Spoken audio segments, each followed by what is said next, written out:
నమస్తే welcome to 121 news నేను మీ సిరి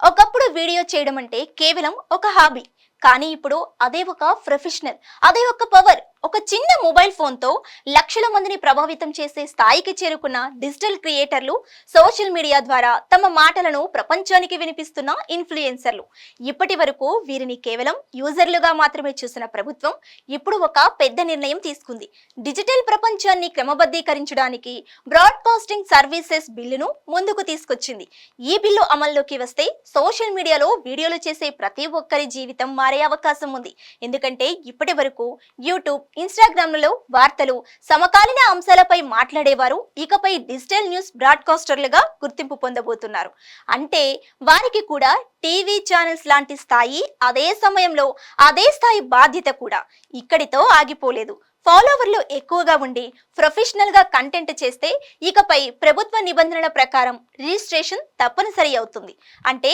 social media కేవలం ఫన్ ప్లాట్ఫామ్ కాదు ఒక రిజిస్టర్డ్ ప్లాట్ఫామ్ గా మారబోతుంది ఇక కంటెంట్ విషయానికి వస్తే ఇప్పటి వరకు ఎవరికి నచ్చినట్లుగా వీడియోలు పెట్టే స్వేచ్ఛ ఉండేది కానీ ఇప్పుడు ప్రతి మాట ప్రతి వీడియోకు ఒక నియమం ఉంటుంది ఫేక్ న్యూస్ కు కఠినంగా నో ప్రజల మధ్య విద్వేషాలు రేపే కంటెంట్ కు పూర్తిగా నో